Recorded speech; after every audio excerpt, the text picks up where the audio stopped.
Welcome दोस्तों, सी programming language में आप सभी लोगों का स्वागत है।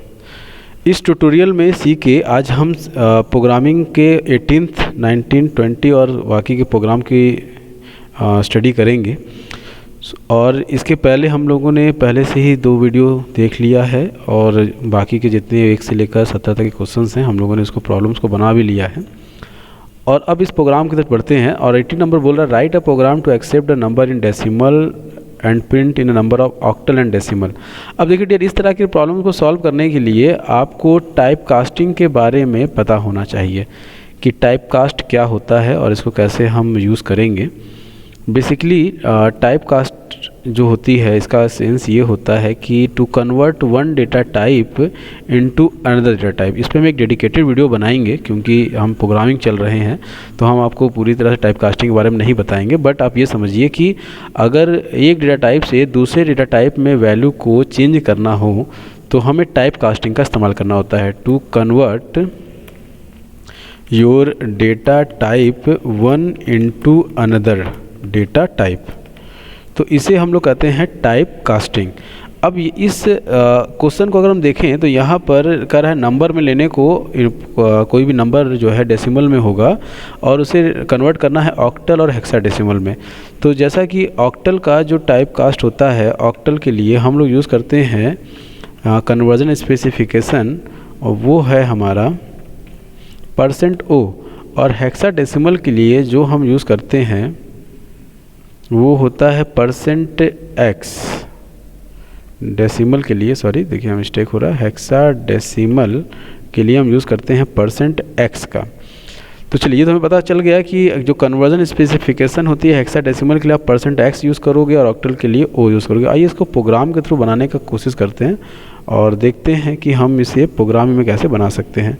तो जैसा कि इस एग्जांपल में आप देख सकते हो कि यहाँ पर हमने यूज़र को पहले मैसेज दिया कि प्लीज़ कन्वर्ट नंबर दीजिए कोई भी कन्वर्ट करने के लिए ऑक्टल और हेक्साडेसिमल में। ये हमने n पे यहाँ पर इनपुट करा लिया वैल्यू को। अब देखिए यहाँ पर हमने क्या किया, %O का इस्तेमाल किया है ऑक्टल के लिए, लाइन को चेंज किया, और हेक्साडेसिमल के लिए हमने x का इस्तेमाल किया है। तो अब हम क्या करते हैं, इसको रन कराते हैं और रन करा के देखते हैं रिज़ल्ट क्या मिल रहा है। तो यहाँ पे सबसे पहले यूज़र को मैसेज आएगा कि please input A number for convert into octal and hexadecimal. तो हमने यहाँ पर 15 ले लिया फॉर एग्जांपल, और अब हम इंटर करके चेक करते हैं। देखिए यहाँ पर ऑक्टल में 15 को लिखते हैं 17 और हेक्साडेसिमल 15 को लिखते हैं F। तो ये आपके सामने रिज़ल्ट आ गई। अगर आप डेसिमल और पढ़ोगे आगे चल के इस नेक्स्ट सेमेस्टर में और डिजिटल लॉजिक, तो वहाँ आपको समझ में आ जाएगा कि F क्यों और 17 कैसे आ रहा है। बट आप ये समझिए कि 15 डेसिमल वैल्यू होती है तो ऑक्टल को 17 बोलते हैं, लिखते हैं, और हेक्साडेसिमल को F लिखते हैं। तो आई होप आपको समझ में आया होगा। और ये याद रखिएगा कि ऑक्टल और हेक्साडेसिमल ये बहुत कम लोग जानते हैं। आप चाहे तो इस क्वेश्चन को अपने फ्रेंड लोगों से पूछ के उनको थोड़ा सा समझा सकते हैं कि भाई you are based in C language. तो चलिए आगे बात करते हैं।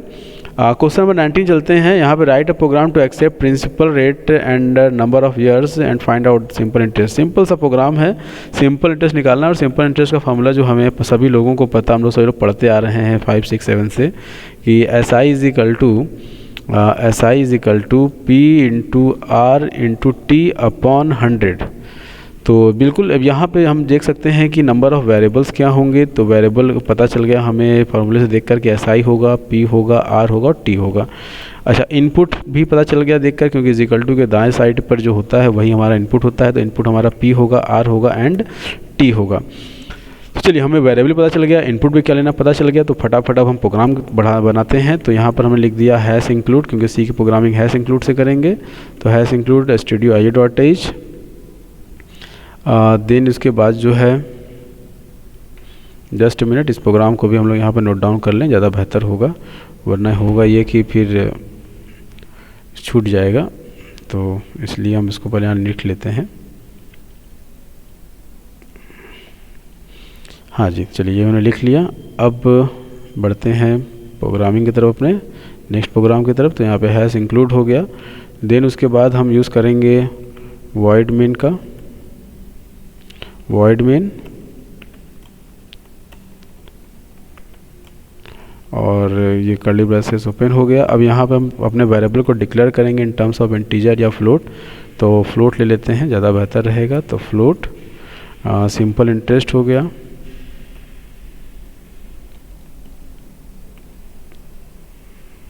Float simple interest P R and T, ये हमने वेरिएबल डिक्लेयर कर लिया। अब हम यूज़र को मैसेज देंगे यहाँ पर प्रिंटफ के थ्रू कि please input principal rate and time, principal comma rate and time.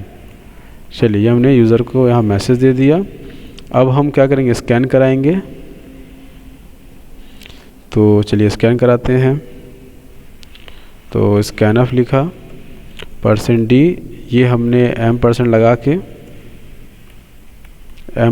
के प्रिंसिपल पर इनपुट करा लिया। उसी तरह से स्कैनअप %d m% लगा कर हमने जो है रेट को इनपुट करा लिया। फिर स्कैनअप %d लगा कर m% हमने t लगा लिया। अब हमारे सामने फार्मूला है कि SI is equal to P into R into T upon 100। अब ये हमने सिंपल इंटरेस्ट कैलकुलेट कर लिया। अब हमें निकालना है, सॉरी SI को प्रिंट करा देना है। तो printf simple interest, printf, देखिए मिस्टेक हो गया यहाँ पर, simple interest is equal to %d और सॉरी %f क्योंकि फ्लोट है और कॉमा SI, और फिर कर्ली ब्रैकेट हमने क्लोज कर दिया। तो ये तो सिंपल सा एक प्रोग्राम था जहाँ पर हम SI को प्रिंट करा रहे थे। आइए अब हम अगले क्वेश्चन की तरफ बढ़ते हैं। और अगला क्वेश्चन हमारा जो इसमें है वो है बिटवाइज का। जैसा कि इस पर हमने एक डेडिकेटेड वीडियो बनाया हुआ है, तो प्लीज़ उसको जाके चेक करें, जहाँ पे हम पहले आपको बिटवाइज ऑपरेटर क्या होता है, कितने टाइप्स के होते हैं, उनके बारे में एक्सप्लेन करके और हर एक के बारे में अच्छे से हमने क्वेश्चन को एक्सप्लेन किया है। तो आप जाइए पहले उस वीडियो को चेक कीजिए, तब आपको क्वेश्चन में 20 मिल जाएगा, अच्छे से समझ में आ जाएगा। और अगला क्वेश्चन बढ़ते हैं। अगला क्वेश्चन हम देखते हैं क्या है। अगला क्वेश्चन है कि write a program input currency and find 10, 50 एंड 100 ऑफ नोट्स। बिल्कुल सिंपल सा प्रोग्राम है कि यहाँ पर पूछा जा रहा है कि आपको कोई भी इनपुट अमाउंट करना है। जैसे हमने अमाउंट फॉर एग्जांपल 780 रुपये इनपुट किया, तो इस 780 रुपये में जो 100 के नोट आएंगे, जो सबसे बड़ी नोट होगी वो पहले निकल जाएगी। तो 100 के जो नोट आएंगे वो आएंगे डियर 7। उसी तरह से जो रेस्ट अमाउंट बचेगा वो बचेगा 80 रुपये। अब 80 रुपये में जो 50 के नोट्स हैं वो कितने होंगे डियर? तो जो 50 के नोट्स हैं वो आपके होंगे सिर्फ एक। फिर आपके पास 30 रुपीज़ आ जाएगा। अब 30 रुपये में जो 10 के नोट हैं वो कितने आएंगे? वो आएंगे 3। तो आपका जो रिज़ल्ट आएगा 100, 7, 51 और 10, 3। ये था क्वेश्चन का टाइप की 780 रुपये हमने एग्जाम्पल के तौर पे लिया, एज ए एग्जाम्पल है ये कि एग्जाम्पल 780 रुपये हमने लिया करेंसी। तो उसमें 100 के, 50 के, 10 कितने नोट्स होंगे? तो इसका मतलब है कि यहाँ पर हम डेटा टाइप की बात करें, सॉरी वेरिएबल की बात करें, तो एक तो हमें करेंसी दिख रहा है जो हमें इनपुट करना है, दूसरा हमें दिख रहा है 100 का नोट, तीसरा हमें दिख रहा है 50 का नोट, चौथा हमें दिख रहा है 10 का नोट। चलिए ये हमें वेरिएबल मिल गया, यानी यहाँ पर हमने वेरिएबल अपना पता कर लिया। अब हम देख रहे हैं कि हमें इनपुट क्या करना है। तो इनपुट हमें सिर्फ करेंसी करनी है, क्योंकि कितना हम अमाउंट लेंगे तो वो हमें बताएगा। तो करेंसी हमारी इनपुट हो रही है। तो अब चलिए प्रोग्राम बना लेते हैं। तो प्रोग्राम की स्टार्टिंग हैश इंक्लूड से होती है ऑलवेज, जैसा हम जानते हैं। उसके बाद हैश इंक्लूड हो गया, stdio.h हो गया, देन उसका वॉइड, ये हमने वॉइड लिख दिया, देन मेन, देन उसके बाद अब हम यहाँ पर करेंगे डिक्लेयर डेटा टाइप को, तो फ्लोट, और यहाँ पे हमने ले लिया करेंसी। उसके बाद हम बात करते हैं 100 की, तो HUN हो गया, 50 की तरफ F हो गया और 10 हो गया। अब समझिए कि ये कि हो कैसे रहा है। यहाँ पर हमने बताया था कि 780 रुपये को, अगर आप देखिए ध्यान से, तो हमने लास्ट क्लास में बात किया था आप लोगों से मॉडुलस और डिवीज़न के बारे में, अगर आपको याद हो तो। जैसा मैंने बताया था कि जो मॉडुलस होता है उससे हम फाइंड करते हैं रिमाइंडर वैल्यू को, और जो कोसेंट जो डिवीज़न होता है उससे हम फाइंड करते हैं कोसेंट वैल्यू को। ठीक है, यानी इसको भागफल और इसको शेषफल कहते हैं। तो जैसे एग्जाम्पल के तौर पर अगर हम बात करें, जैसे कि हमने यहाँ पर एक एग्जाम्पल नोट कर लिया कि 17 मॉडुलस 4 और 17 डिवाइड बाई 4। तो 17 मॉडुलस 4 करने पे आपके सामने जो वैल्यू मिलेगी वो मिलेगी रिमाइंडर की, और 17 डिवाइड बाई 4 करने पे जो वैल्यू मिलेगी वो कोसेंट की मिलेगी। तो इसका मतलब ये है कि जब अगर हमने 17 को 4 से भाग दिया, 17 को 4 से भाग दिया तो ये आ गया 4 4 जा 16, यानी 4 4 जा 16। तो ऐसे में ये जो आप देख सकते हो कि यहाँ पर जो रिमाइंडर बच रहा है यहाँ 1, यही 1 यहाँ पर आएगा, और यहाँ जो कोसेंट मिल रहा है आपको 4, यही कोसेंट आपकी रिज़ल्ट में यहाँ पर आएगा। तो इसी बिहाफ पर हम लोग जब आगे इस क्वेश्चन को देख रहे हैं तो यहाँ पर कहा गया इनपुट करेंसी, तो हमने मान लो करेंसी पर जो है वो 780 रुपये एज एग्जाम्पल ले लिया। अब हम करते क्या है कि 100 का नोट निकालने के लिए हम लोग उस करेंसी को भाग देंगे 100 से। तो जब 100 से हमने भाग दिया तो कितनी बार में कटेगा डियर, ये आएगा यस 7 टाइम में। और हमें अब इसका यूज़ करना रिमाइंडर को, तो currency is equal to currency divide modulus आ जाएगा 100। तो इसका मतलब ये है कि अब यहाँ बचेगा हमारे पास रिमाइंडर वैल्यू, रिमाइंडर देखिए आएगा आपके पास 80 रुपये। ठीक है, जैसे चलिए हम साइड में डिवाइड भी कर देते हैं आप लोगों के लिए ताकि आप लोग समझ सको इसको कि 780 को जब आपने जो है भाग दिया किससे, 100 से, तो कितनी बार में जाएगा, 7 बार में जाएगा। तो ये हो गया 700। और यहाँ पर आपके सामने जो बचेगा वो बचेगा 80। तो देख सकते हो कि यहाँ पर जो रिमाइंडर आ रहा है वो आ रहा है 80, और यहाँ पर जो कोसेंट आ रहा है वो आ रहा है 7।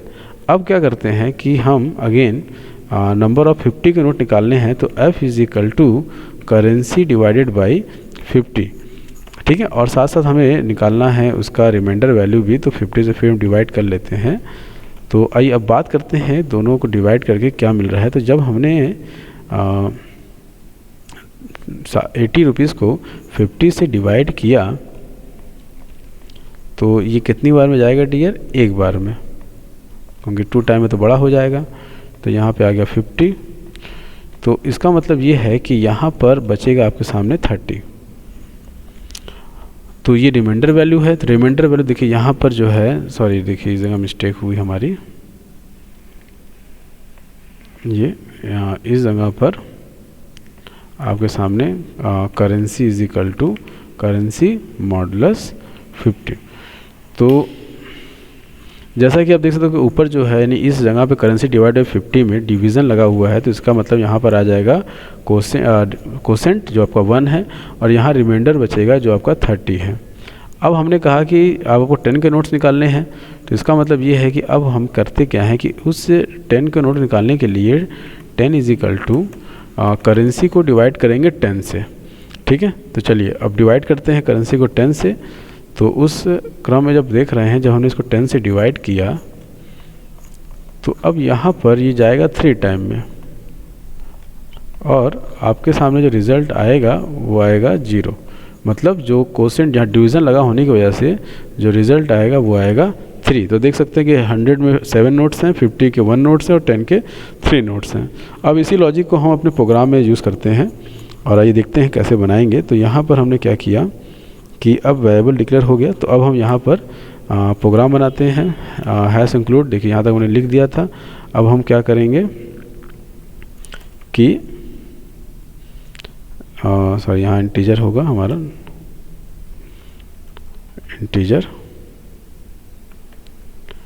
सो इस जगह पे यूज़र को पहले मैसेज पास करेंगे, print up please input amount. ये हमने अमाउंट इनपुट करा लिया यूज़र से। हम इसको स्कैन करा लेते हैं %d और %n, ये हमने n पे इनपुट करा लिया। अब हम करते क्या है कि सबसे पहले निकालते हैं 100 के नोट। तो HUN 100 is equal to not n, यहाँ n नहीं होगा, यहाँ करेंसी होगा, CURR कर। तो यहाँ पर क्या करेंगे, CURR डिवाइडेड बाई हम लोग करेंगे 100 से डिवाइड। तो यहाँ हमें 100 के नोट्स मिल जाएंगे। साथ साथ अब हमें रिमाइंडर का भी इस्तेमाल करना है। तो कर is equal to currency divided by 100। तो यहाँ हमें उसका रिमाइंडर निकल जाएगा। उसी तरह से अब हमें निकालना है 50 के नोट्स। तो 50 के नोट्स निकालने के लिए करेंसी डिवाइडेड बाई 50 हो गया। तो यहाँ पे हमारे पास 50 के नोट्स आ गए। साथ साथ रिमाइंडर भी निकालना है। तो currency is equal to currency modulus 50। अब यहाँ पर जो है हमें फिर रिमाइंडर मिल गया, और फिर उसका हमें निकालना है 10 का नोट। तो 10 is equal to currency divided by 10। तो अब हमारे सामने 100, 50 और 10 की करेंसी वैल्यूज़ मिल गई। अब हम क्या करेंगे, उसको कराएंगे शो। तो चलिए print of 100 of notes % D and HUN 100, ये 100 डिस्प्ले करा लिया।